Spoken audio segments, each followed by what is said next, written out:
When I start with a new client, one of the first questions I love to ask sales teams is, who's your biggest competitor?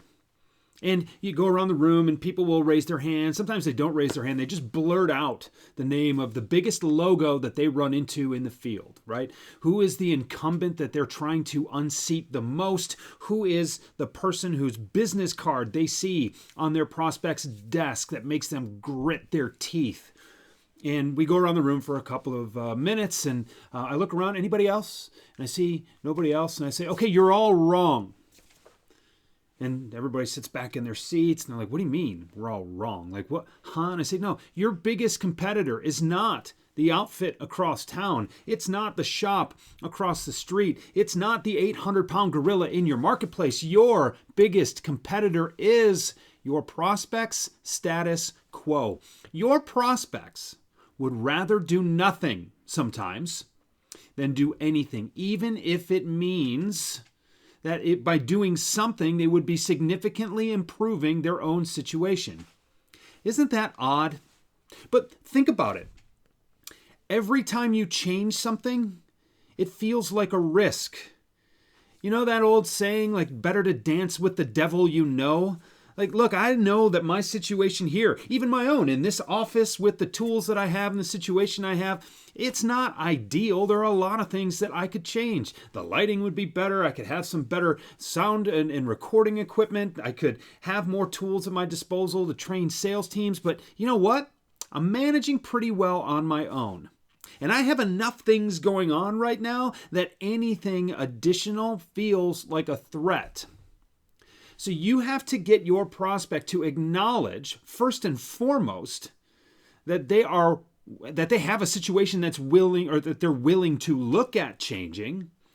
And then you have to make the case for them that there is value in changing, and you have to also minimize the risk of that change, because any new thing feels initially like a threat.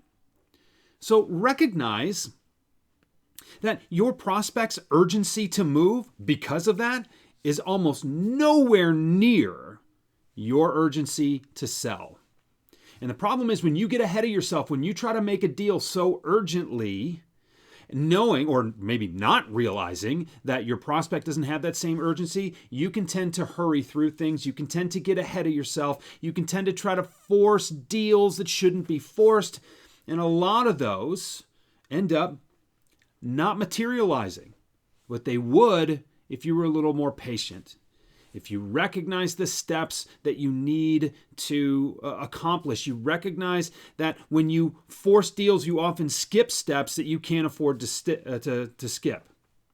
So recognize that the buyer's urgency is not anywhere close to yours, and you will slow down a little bit and make sure you check those boxes along the way.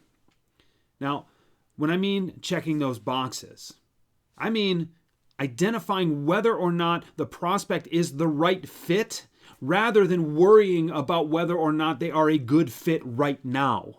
And that's a huge, huge discrepancy, because if you can be patient with deals, if you can give the deal what it needs, not try to take from the deal what you need, you can move more deals along. This is regardless and irrespective of a timeline. And I know that doesn't sound right. I know your manager wants you to close so much by the end of the month, at the end of the quarter. But what you need to worry about is that the deal closes when it can close, right? If you're eliminating deals because they can't close when you need them to close, you're still eliminating deals that could close later. And when you start to give the deal or the opportunity what it needs, rather than focus so much on what you need right now, you develop this pipeline of opportunities that will close when they can. And it's not very long before you're closing opportunities with regularity, regardless of when you opened them. And it starts to feel like you're selling successfully. One of the things that gets in the way of so many salespeople is they have this artificial timeline. And the artificial timeline of when things have to close causes you not only to skip steps, but it not only causes you to eliminate deals that would close later, but in those ways, it eliminates pipeline. And we all know how important pipeline is to your success as a seller. So recognize what every opportunity needs from you, and recognize that the timeline may not be right for your number at the moment, but if you can continue to work things as fast as they can be worked, if you recognize that you cannot speed up your buyer's process, but you can avoid slowing down your own selling process, you're going to find over time, and it's not that long, but over time, you're going to start winning more consistently.